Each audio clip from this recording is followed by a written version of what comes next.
This is Rob Rowan and Kevin Orr, and we're watching second quarter action here. And there we go. Sarasota, 13-11, 2 points. So they ended up with the possession. And Denver was having more of a challenge than I think they expected. The number 3 against the number 6 seed. And the number 3 team, long way to go, right? But oh, nice hit there. And forced the timeout there. It was right on the second there. And Denver.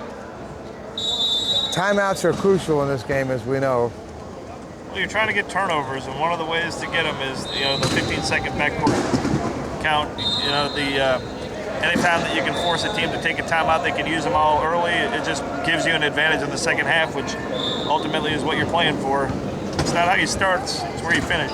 Well, this is a very big game in its own right for potentially for what could be happening at the end of a pool play when you get down to that. These two teams are either of them can come back and beat Texas. It could be a challenge for you. You're going to be playing both of them, and so the winner of this effectively is going to make a challenge somewhere along the line. Well, the teams that win the games on Friday, they have a better chance of being the upper bracket, the top 4, which is where you want to be for the crossovers tomorrow afternoon. So if you can win both games today, you're in the driver's seat, so to speak. We've been in the situation where we've lost our first game, and then we've come in. We lost our first game, then we had to come back and win the other 2, and then we had to rely on another team to help us out. Right. As far as for the pool play. So you don't want to be in that situation, but fortunately we were able to come back through and actually advance back to the championship game through that. But you want to keep matters in your own hands. You want to control your destiny. So our hope today is to play well enough to beat Hovround in the second game here at 3 o'clock, and then give us an opportunity to be in the top 4. And then assuming that we beat Denver tomorrow, then we'll be the number 1 seed in our pool and advance against the number 2 seed in the other pool. But the other pool is very strong. Portland, Texas. University of Arizona is not a slouch, and Tampa is one of the top programs over the course and the history of the USQRA. They are one of the... Historically, but they... I think they're going to have a tough battle here. They play Texas later on. Nice catch by Mike. Nice lead to Nick. And Nick has been doing that all this first quarter. And he's got a lot of speed, a lot of good hands on. Pulls that up, as they say, good hands for someone without hands, right? Oh, I think all those guys understand that. We like to give our guys a hard time on our team. We have 3 guys that are missing hands or missing part of their hands on our team. And, yeah, I think Joe and Bob. Oh, there goes. Tampa, one of the things is they may not be the most talented team, but they play team rugby. They have a very strong coach with Dave Cerruti. Yeah. They're well disciplined, and they come to play. They played Portland very well today. I think they'll play Texas well. Yeah. They're not my pick to win the tournament by any means. No. The question is it in a lot of minds, is it going to end up coming down to you and Texas again? I would count Portland out. Portland is probably the strongest with Ian Chan back in their lineup. Yeah, they have a strong team, but it's going to be interesting because you guys played at Knock and Roll. You played at Derby. Texas was a tough battle for you at Knock and Roll, and that may have been because Joel had some trouble with his chair, and he was out on the sidelines part of that game. The only time we have played Portland this year with Ian in the lineup was in the championship game of Best of the West in San Diego. And the reason why we won that game was an errant pass on them at the end of the game that gave us the game against Portland. They have given us probably more trouble. More fits, yeah. Yeah, I mean, and I'm not trying to discount what Texas has, because they're very strong as well. But I think a lot of people look at Texas and Lakeshore as the teams to beat. Denver has beaten Texas, Portland. Well, but that was without Mark. Without Mark. So but it's going to be fun. That's what it's about. You got to play the game, and you got to be there to play. So.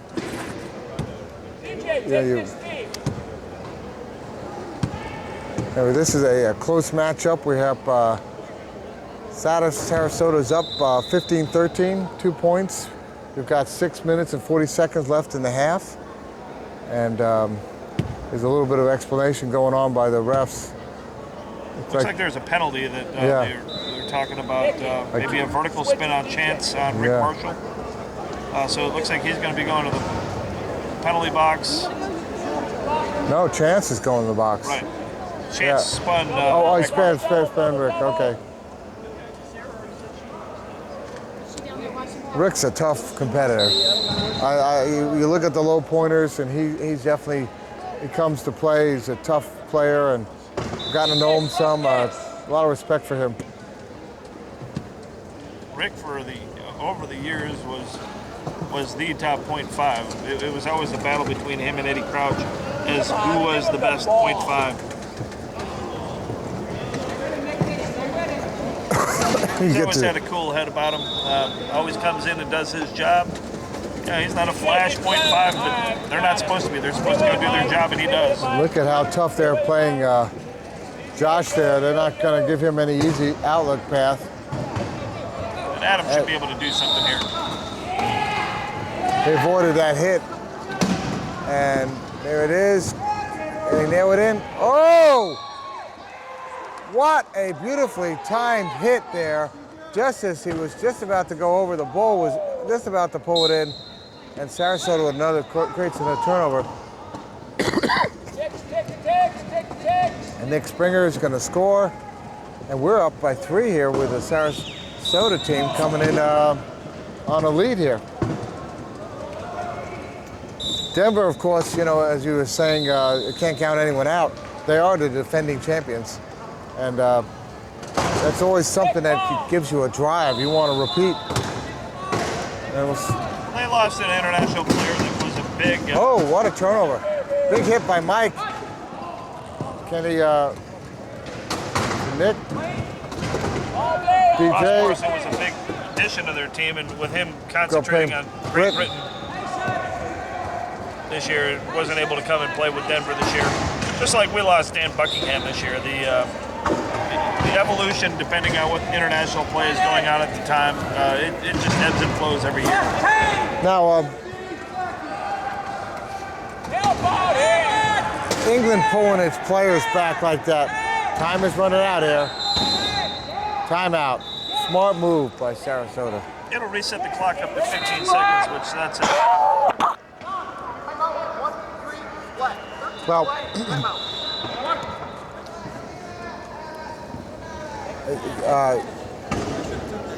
with Britain pulling back, as I was saying, that 2 of their main players, and I'm not sure who else they did, who played on team play. That shows, I think, a little bit of the seriousness that Joe Soros is bringing into wanting to win in terms of on the international level. Sure, but I'm not sure that it's an advantage to have those players stay home, because the U.S. QRA is one of the strongest leagues in the world. I mean, I think the play that they get in Australia and some of the European play, there's some good rugby that happens there, but the diversity of play here and the speed of the game, I think if you can play this final year going into Paralympics at that high level, it helps your game. I think that's going to be a thing that's going to help the U.S. and the Canadian players that are here, is that they have an opportunity to play at a high level, 5 months before Paralympics, and then they get to pull together and really get the units together. You feel they have enough time to pull together as a team? Oh, both the U.S. guys, the dynamics from a cohesiveness is very strong now. I mean, with winning world championships, there's a few things here and there that that Coach Gumbert will do to help bring them together. But they have several training camps. They have the 3 major competitions with North American Cup, Canada Cup Okay. and Paralympics. So they're going to be ready to go. Well, we'll see what Britain brings. We got to know Joe Soares some, and being he's from Tampa, we're from Tampa, and he did some color for us.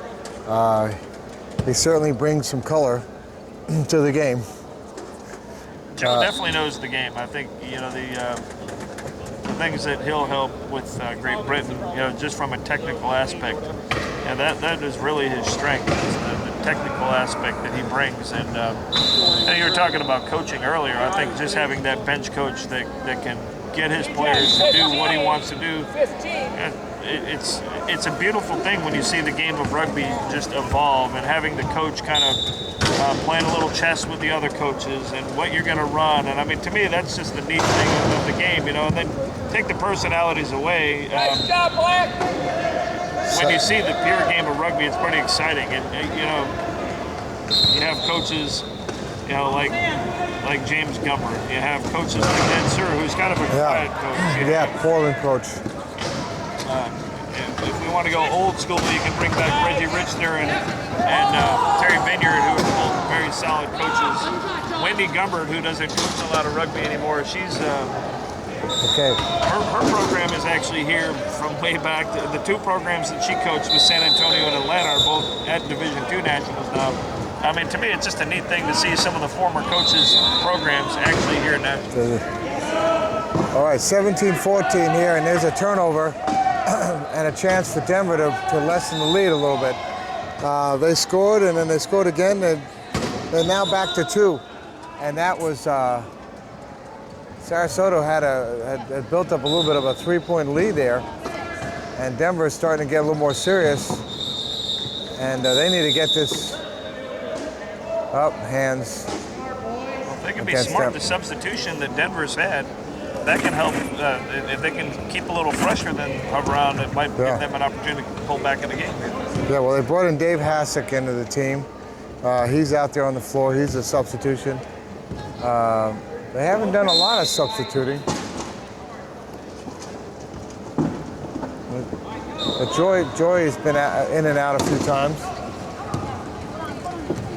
I was making sure he was on there. That's the important part. There goes Nick for another score. We don't keep stats on who scores per se, because this is such a team game.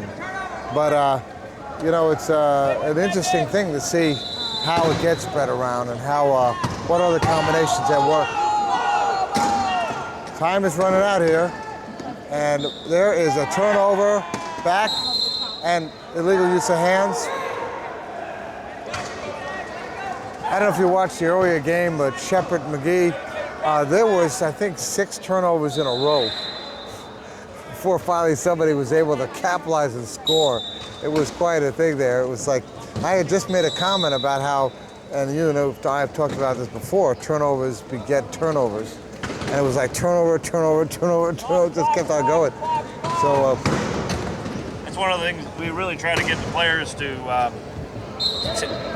It's hard thing to kind of coach them, because we want to see them score after they get a turnover. So we really try to reinforce with positive as opposed to going, don't turn the ball over after you get one. Because if you give them a don't right. You gotta tell them what. Hey, it goes to the Wayne Dyer school of living life. You want to create something, you tell about what you want, not what you don't want. There you go. And the same thing goes. You put that in there to don't, and that's exactly what you create. So you have to frame it in a different way as a great opportunity and not to be missed.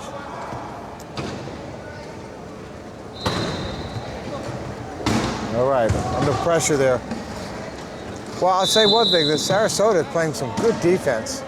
And they've really, this is one case where, Adam scored easily, but you've seen some good hits, some good blocking, and they've created a lot of pressure on Denver, and the longer this game drags on, the more pressure that will be on Denver to win this game. And all right. It'll be interesting to see how it unfolds. I mean, this isn't the first time these teams have matched up. They know each other very well. With 3 minutes, why? I'm not sure why Nick didn't just go in and score. It looked like he had an easy score. Instead, he used up a timeout. Well, a lot of times the defender will come in behind and tap that rear caster from behind and rotate a player around. And a player like Nick turns around very easily. So if you can tap one of those back casters, you can get him turned away from the goal. Well, that was a good move because it cost a timeout. And I'm not sure where we are with timeouts, but it's even 2 each. So. That's the dimension right there that Dave Jenkins brings to this team. He can handle the ball, come down with confidence, attack the goal, attack 2 players, and get the easy score. It's 20-16 with 3 minutes and 15 seconds left. Sarasota has played a very tough game here. And this first half, look at this chance for a score. Brings it back to 3. I think Sarasota will be very happy to go into, as they say, the locker room with a lead like that, give himself a chance to rest, catch their breath a little bit. Well, they don't look like they're too tired, do they? They all look very strong. I've seen them before when they looked like they were about ready to pack it in at halftime, but they all are very strong looking at this point. And so this is a big game. As Dave Jenkins bringing it over, finds Nick, and that's been a good combination. Nick pulling those balls in. Still 4 points to start with here, and if you're watching this on xable.com, Who's got the ball? Who's on the ball? you're seeing some quad rugby. This is it. This is the Nationals. We're in Louisville, Kentucky, and there is a score at the famous Broadbent Arena. Louisville is really, from what I understand, really welcomed quad rugby here, and has really been the attitude. Long pass, Nick gets going, and pulls it in, and stays ahead of chance and scores. Well, this has been the 5th time that Louisville's hosted the national championships, and they're really starting to look to form a team here in the Louisville area. I've heard multiple times that they're recruiting players, and they're developing a program up here and a facility that is designed to work for people with disabilities. And to me, I think you get all those things together. You get the community behind wheelchair rugby or disability sport. It's an opportunity to really help evolve programs, and then really looking at the health of individuals with disabilities. That was a nice pass. They were in a lot of trouble when they found Dave Hossack for the score. I happen to have met one of the people from Louisville who's been part of this, and I asked her, why are you promoting this? What's in it for Louisville?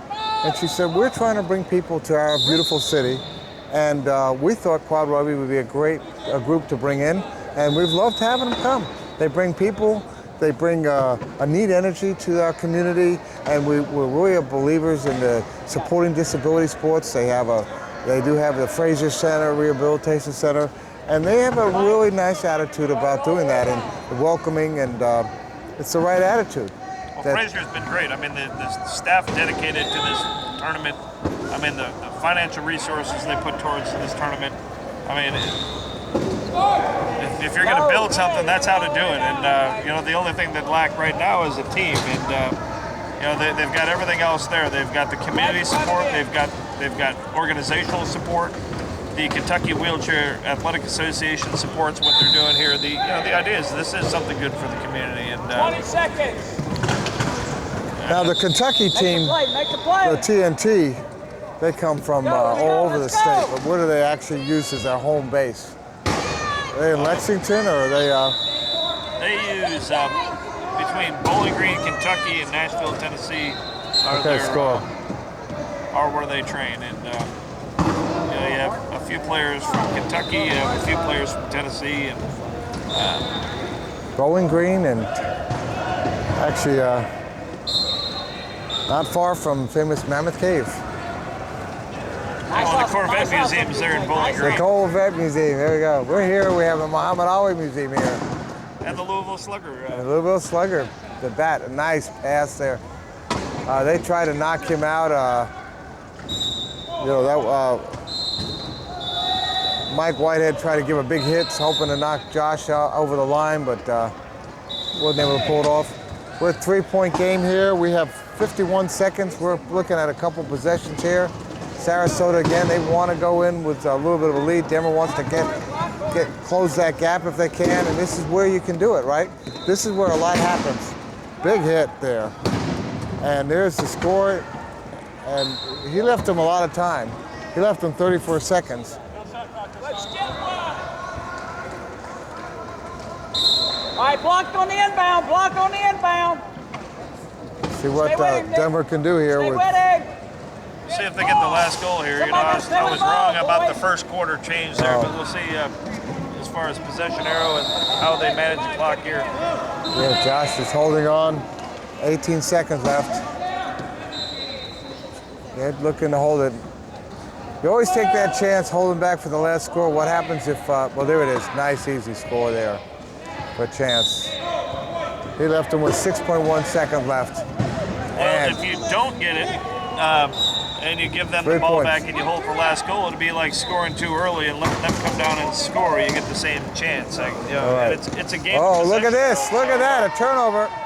And that was a bad pull by Dave That's Jenkins. critical right there. Oh, I don't understand why he did that. 2 points.